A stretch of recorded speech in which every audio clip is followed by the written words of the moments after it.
They were born on the same day. They were copies of each other and simultaneously wholly different people. One was a sadistic schizophrenic, the other a striving businessman. One was a promiscuous homosexual, and the other tried to be a family man. But was there really that large of a difference between them, or was it all fiction?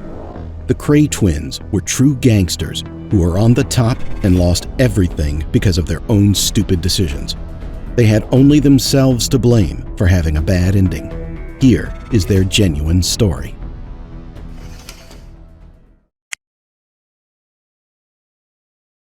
If you look for why the KRAY brothers became what they were, you should look at the fact that their family was of Irish and gypsy ancestry, a truly explosive mix. Ronald and Reginald were born on October 24, 1933. Reggie, technically, was the older brother because he was born 10 minutes earlier.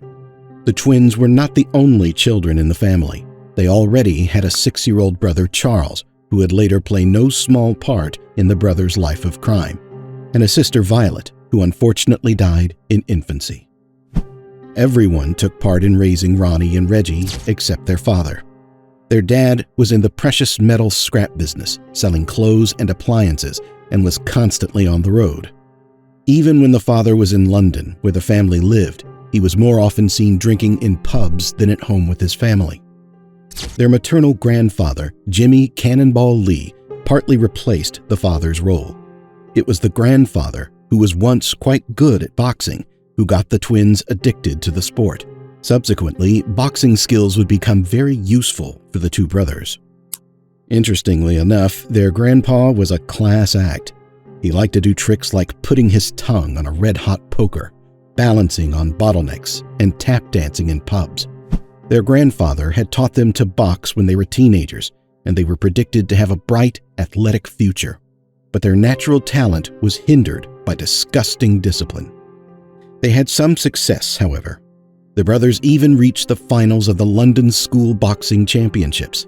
Subsequently, Ronnie and Reggie fought 6 professional fights each, with Ron winning 4 and Reggie not losing a single one. As boxers, they were very different from each other. Reggie was cold-blooded, cautious, very technical, and, most importantly, always listened to advice. Ronnie was the opposite of him. He just went right for the kill until he was stopped. The difference in the boxing styles was a good demonstration of the difference in temperament. Reggie was serious and analytical, while Ronnie was impulsive and risky. Boxing was supposed to instill the necessary discipline in the brothers, but ended up being an instrument intimidation. The further the KRAYs grew, the harder it became to control them. Their military service, if you can call it a service, was probably the starting point for their later life as criminals. It was in the army that the brothers showed who they were as adults. The twins were drafted into the Royal Infantry in 1952. After arriving at the regiment and looking around, they realized that they didn't like it there. So the brothers decided not to stick around and headed calmly for the exit. A corporal who saw them leaving tried to stop them, but the corporal didn't expect what happened next. Ronnie punched him in the lower jaw. After this, the KRAY brothers quietly returned to their East End home. It's hard to say what they were hoping would happen, but it was clear that the army would not let this kind of trickery go. So the next morning, the police came to them and tried to arrest them. Of course, the KRAY brothers resisted, but they were captured and turned over to the army the following day. They were first locked up in the Tower of London and then transferred to Somerset's Shepton Mallet Military Prison for a month to await trial. They were found guilty and sent to prison in Canterbury, Kent. Perhaps the brothers were already thinking about pursuing a criminal future. Perhaps it was their youth and intemperance. But their so-called military service put an end to their future in boxing and many other possible careers. All these actions looked childish and completely absurd. In prison, the KRAY brothers had no intention of stopping. Outbursts of rage, dousing guards with excrement, setting mattresses on fire. Once, they even managed to pour a huge vat of boiling water on a guard and handcuffed another guard to the cell with his own handcuffs. And this is only a small part of their adventures in prison. They were then transferred to a regular cell block, where they attacked their guards with a vase and made their escape. However, they were quickly returned to prison and awaited transfer to the civil authorities for crimes they had managed to commit on the outside. It was madness. In the end, everyone, including the guards, feared them, and, as we can see, for a good reason. So it's not surprising that their last night in that prison was just that. They spent their last night in Canterbury drinking cider, eating crisps, and smoking cigarillos, courtesy of the young national servicemen acting as their guards. Perhaps there was little doubt as to what the KRAY brothers would end up doing. Given their behavior, temperament, and unruly disposition, a life of crime awaited them. Soon after their release, that's what they did. Borrowing money from their older brother Charlie, the KRAYs bought a rundown billiard club where they began their criminal enterprise. Most of the customers were lower-end criminals, and the KRAY brothers didn't go into business for themselves immediately. By the late 1950s, the KRAYs had been working for J. Murray, an authority figure from Liverpool, for several years.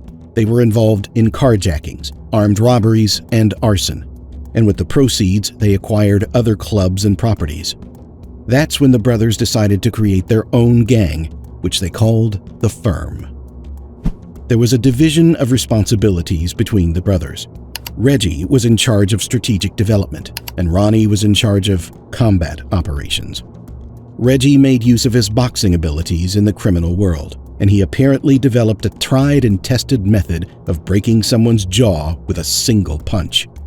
He would offer his target a cigarette, and Reggie would strike it as it neared their mouth. Their open, relaxed jaw would take the brunt of the impact, supposedly breaking every time. Ronnie, aka the Colonel, in charge of combat operations, increasingly used force without good reason. Gradually, Ronnie's behavior began to alarm his gangster buddies, but it was nothing compared to what he would do next. In the fall of 1956, Ronnie the Colonel shot his opponent in the leg during a conflict. He filed a police report against Ronnie, and Ronnie faced time in prison. But the case was soon dropped. Ronnie remained free. However, this did not pacify him. On the contrary, he became more and more troublesome. He drank heavily, abused drugs, and became morbidly suspicious. Whereas his brother Reggie tried to keep his head down and keep his criminal record low, Ron did so loudly and without a care. He seemed to get off on violence. In 1960, Ronnie KRAY was imprisoned for 18 months for threats and extortion. There, his mental condition began to deteriorate dramatically, and he was sent to a psychiatric clinic for examination, where he was diagnosed as a paranoid schizophrenic. Subsequently, Ronnie's violent temper would become one of the reasons for the collapse of the KRAY's gangster empire. But to create an empire and become the kings of London, it was necessary to deal with their competitors, the Richardson Gang.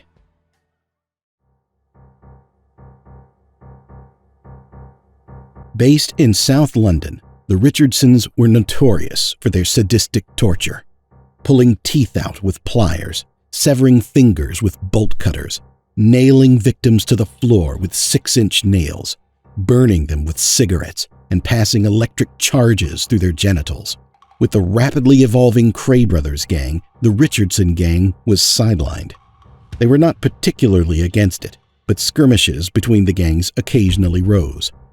The main confrontation between the two gangs happened on March 9, 1966. The day before, there was a shootout in a nightclub between the Richardson Gang and Richard Hart, a KRAY Brothers supporter. Hart was killed in the shootout. This incident led to the arrest of almost the entire Richardson Gang. George Cornell, also a Richardson Gang member, was not present at the club at the time of the shooting and therefore was not arrested. Since he was at large, Cornell decided to visit his friends at the hospital, who were injured in the shooting. Afterward, George Cornell went to a pub just a mile from where the KRAY brothers lived. At this time, Ronnie was drinking at another pub. Cornell had badly offended Ronnie a year earlier by calling him a fat homo. When Ronnie found out about Cornell's whereabouts, he went there with his chauffeur and assistant to get even for the murder of his friend Richard Hart, and, of course, to get even for the fat homo comment at the same time. It seems that the second option was the main reason. Ronnie walked into the pub with his assistant and walked right up to Cornell. When he saw Ronnie, he uttered, "Well, look who's here." That was the last thing he said. A shot went off. The bullet went straight through Cornell's head. Shocked by what he saw, Ronnie's assistant fired 5 shots into the air and told customers not to report the incident to the police. All the visitors were frightened and knew who Ronnie KRAY was very well, so they didn't say anything to the police. However, some did talk, but that was much later. The murder of George Cornell won't happen until 6 years later and will put an end to the rivalry between the Richardson gang and the KRAY brothers, but it will also be one of the reasons why the Twins' empire collapses. 6 years ago. In the meantime, all was well. While Ronnie KRAY was finishing his time in prison, his brother Reggie was actively engaged in his criminal business, trying to cover it up with legitimate businesses. As head of a real estate operation, Peter Rockman sold Reggie a nightclub called Esmeralda's Barn to ward off threats of further extortion. The location is where the Berkeley Hotel now stands. Ownership of Esmeralda's Barn increased the KRAY's influence in the West End by making them celebrities as well as criminals. The Twins adopted a norm in which anyone who failed to show due respect would be severely punished. They were aided in their dealings by a very bright banker named Alan Cooper, who wanted protection from the rival Richardson gang. In the 1960s, Reggie and Ronnie were considered prosperous and charming owners of many colorful establishments, including nightclubs. Much of their fame had nothing to do with criminal activity. The brothers socialized with lords, deputies, and people from the world of show business. They tried to link the best of both worlds in their clubs, gangsters and celebrities, and they were pretty good at it. Ronnie would later write in his autobiography, "They were the best years of our lives."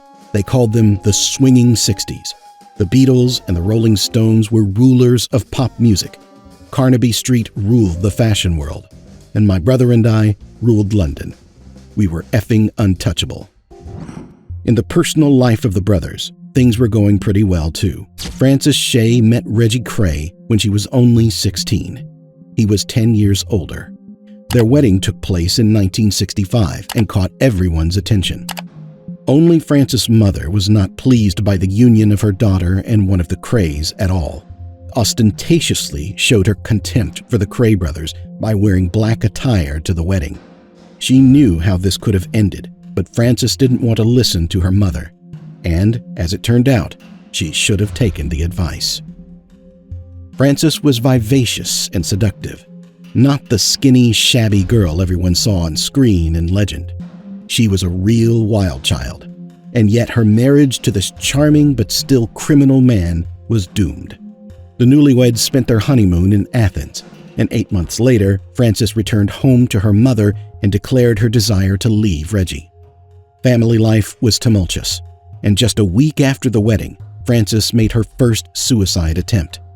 Serious mental illness and several more suicide attempts would drive her to electroshock therapy. At one point, she even planned to shoot herself with a pistol that was hidden under her bed. A knife, a meat cleaver, and a sword could all be found in their bedroom. At some point, Reggie started putting a gun by the bed and keeping a switchblade knife under his. He often told Frances to shut up and threatened her physically, yet there's a fair amount of writing in Frances' diaries describing Reggie as an extremely positive person. Ronnie lived close by and frequently visited them, and he was fond of walking around in nothing but his underpants. In addition, Frances suspected that Reggie was gay. But out of the two, the one who was genuinely gay was Ronnie, though he didn't like to be called that.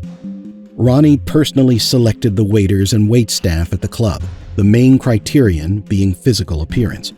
Naturally, it was nice, good-looking guys, not girls. He called himself bisexual, and incidentally, he was not ashamed of it. Especially since it was true that Ronnie loved not only men, but women as well. In the 60s, Ronnie dated a woman he wanted to marry for 3 years, but it didn't work out. Much later, Ronnie did get married, 2 times. He identified with the 19th century English general Charles George Gordon. Gordon was like me, homosexual, and he met his death like a man. I hope I do the same when it's time for me to go. There were even rumors that the brothers had sex with each other as teenagers, so that no one would find out about their orientation. It was also a red flag for the police because homosexuality was illegal in England in the 1960s. Frances, who was now part of the KRAY family, was forced to live with them, but it didn't last long. Reggie and Frances' marriage ended after only 2 years. The official version of the investigation remains that Frances Shay committed suicide. However, there's another interesting but rather dubious version. In 2002, a former cellmate and supposed lover of Reggie KRAY stated that it was Ronnie who killed Frances. He was jealous for his brother and made Frances swallow pills. This was revealed to a cellmate by Reggie KRAY himself. Before committing suicide, Frances left a note saying that she wanted her maiden name, Shay, stamped on her tombstone. She no longer wanted to be associated with the KRAY family. Reggie was against it and made every effort to have her buried under his last name, the KRAY family name. The brothers' popularity peaked in 1965 when they were interviewed on national television. Everyone in Britain knew that the KRAY brothers were playing with fire. Everyone knew they were the kings of London's criminal underworld. But at the same time, they were admired, imitated, and everyone wanted to be friends with them. The street gangs carefully copied the brothers' style, trying to look like them. But as it turned out, the end of the whole empire was near. 1966. The first grave mistake was the murder of previously mentioned George Cornell in a bar. Ronnie, who was getting tougher every year, killed him in plain sight. Even though the witnesses remained silent for a while, as it turned out, they did not remain silent forever.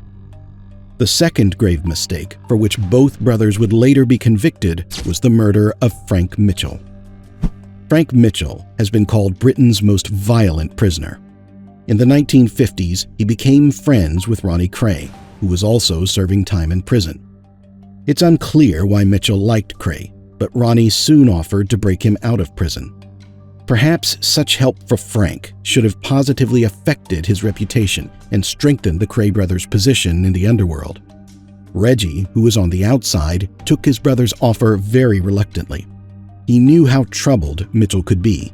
Still, after a while, he agreed to help with the escape. As it would turn out later, he did it for nothing. On December 12, 1966, Mitchell went out into the swamps to work with a group of prisoners. Mitchell asks the only guard to allow him to step away to feed some wild ponies. After being permitted to, he walks to a country road where a car is already waiting for him. Inside the car were the KRAY brothers' accomplices. As soon as Mitchell got in the car, they drove to London. This was one of the most effortless escapes from prison in history. Frank Mitchell was hidden in a prearranged apartment. Hundreds of police officers and even Royal Air Force helicopters searched for him. Through his men, he tried to negotiate with the government to commute his sentence, but all attempts were in vain. The twins soon felt the full brunt of Mitchell's wild temper. Mitchell's tremendous physical strength and temper were difficult to control and restrain. He did not want to surrender to the authorities and return to prison, but he was no longer willing to sit in an apartment he was not allowed to leave. The brothers, on the other hand, were afraid to let him out on the street or return him to prison because it might become known that they had helped him to escape. They even moved a girl in with him that he was in love with, but all of this only made the situation worse. The KRAY brothers had made a serious mistake agreeing to help Mitchell escape, but the job was done. Now they had to decide what to do with him next. On December 24, 1966, a KRAY brothers gang member named Donahue asked Mitchell to get in a van to move to a quieter place outside the city limits where he was to meet Ronnie KRAY. Mitchell was unhappy that he was leaving without his beloved, but Donahue convinced him that it would be safer for her to arrive a little later and separate from them. Several men were already seated in the van, 2 of whom were armed with revolvers. As the van doors closed and the driver started the engine, the perpetrators opened fire. Donahue counted 12 shots fired before Mitchell died. His body was then strapped with metal mesh and dumped into the English Channel. Reggie KRAY later recalled Mitchell's jailbreak as one of his biggest mistakes. But that was not all. Soon another fatal mistake would finally bury the KRAY brothers' empire. October 1967. Although Reggie KRAY and Frances Shay's marriage was unhappy, it seems the gangster did love her. It had been 4 months since his wife's death, but Reggie was still in pain. He couldn't keep doing business as usual, and the famous conflict with Jack McVitie, aka the Hat, happened shortly after. He needed to kill Leslie Payne, the very man who helped the brothers immensely in their business. McVitie was paid £500 in advance, but McVitie could not kill the financial advisor. He also didn't want to return the money to the brothers. Without thinking twice, the brothers decided to take the Hat, McVitie, out. Under the pretext of a party going on, McVitie was lured into a basement apartment. Upon entering, he saw Ronnie KRAY sitting in the living room. As he approached McVitie, Ronnie unleashed a barrage of verbal abuse in his direction and ended up cutting him below his eye with a piece of broken glass. An argument broke out between the twins and McVitie. The situation became quickly heated, and Reggie KRAY, holding a gun to McVitie's head, pulled the trigger twice. 2 misfires ensued. Afterward, one of the gang members grabbed McVitie and Reggie grabbed a knife. He stabbed McVitie in the face and stomach and plunged the blade into his neck. Reggie didn't stop, twisting the knife even as McVitie's body lay breathless on the floor. Reggie committed the public murder of a man whom many members of the firm considered undeserving of death. It later became clear that one of the reasons for McVitie's brutal execution was his reputation as a drug addict and a heavy drinker, which could have hurt the business and the brothers themselves. But the deed was done, and many gang members began to look at the brothers with mistrust. After all, any of them could be in McVitie's position next. Detective Chief Superintendent Leonard Nipper Reed of Scotland Yard was promoted to the murder squad, and his first assignment was to bring down the KRAY Twins. The detective had been investigating the brothers since 1964, but never found any solid evidence or witnesses willing to testify against the KRAYs. Reed was a serious detective. Out of 15 murder cases, he failed to solve only 1. In the case of Ronnie and Reggie, he was just waiting for the brothers to make a mistake somewhere, and soon that moment came. By 1967, the detective had amassed enough evidence. There was nothing surprising about this. The brothers had become insane and were no longer cautious at all. 2 public murderers alone are worth mentioning. The Scotland Yard Conference decided to arrest the KRAYs on the evidence already collected, in the hope that other witnesses would be forthcoming once the KRAYs were in custody. At dawn on the 8th of May 1968, the police team led by Scotland Yard Inspector Leonard Nipper Reed simultaneously arrested the twins and 24 other members of the firm. Reed secretly negotiated with each of the defendants and offered members of the firm one last chance to testify against the KRAY brothers. But no one in the group was going to give up their bosses. The brothers hadn't made any good decisions in a long time, so they pushed their gang members to admit to crimes instead of them. The brothers offered 3 inmates from the gang to take on 3 murders. It was an absurd move because who would want to confess to a murder they didn't commit and be stuck in prison for a long time because of it? Ultimately, the gang members decided to negotiate with Detective Reed. It was much better than taking on the murders. The gangsters gave away a lot of information, but it wasn't enough for the police. They needed a man who had seen the worst crimes of the KRAY brothers with his own eyes and preferably also not be part of the gang. One of the worst crimes, the murder of George Cornell in a bar, was seen by a waitress. She was silent when everyone else was silent, But she spoke up when she learned that the KRAY brothers were in jail and that there was a possibility of putting them there for a long time. The police gave her complete anonymity, and she testified that Ronnie KRAY shot Cornell. That was the end of it. In March 1969, both brothers were sentenced to life in prison for 30 years without parole. In announcing the guilty verdict, Judge Melford Stevenson uttered, "In my view, society has earned a rest from your activities." It was the longest murder trial in British criminal justice history. Their brother Charlie was also imprisoned for 10 years for complicity. Many still consider this the greatest injustice to the older brother, since no evidence was presented of Charlie's presence at the crime scene. Charlie received jail time for bearing the last name KRAY. It was later revealed that the gang members had plans to execute the brothers shortly before their arrest. They were tired of watching the KRAYs make one mistake after another. The brothers could no longer run the business carefully and adequately, and very soon they would disappear forever. Prison, in a way, saved the KRAY twins because they didn't have a life anymore on the outside.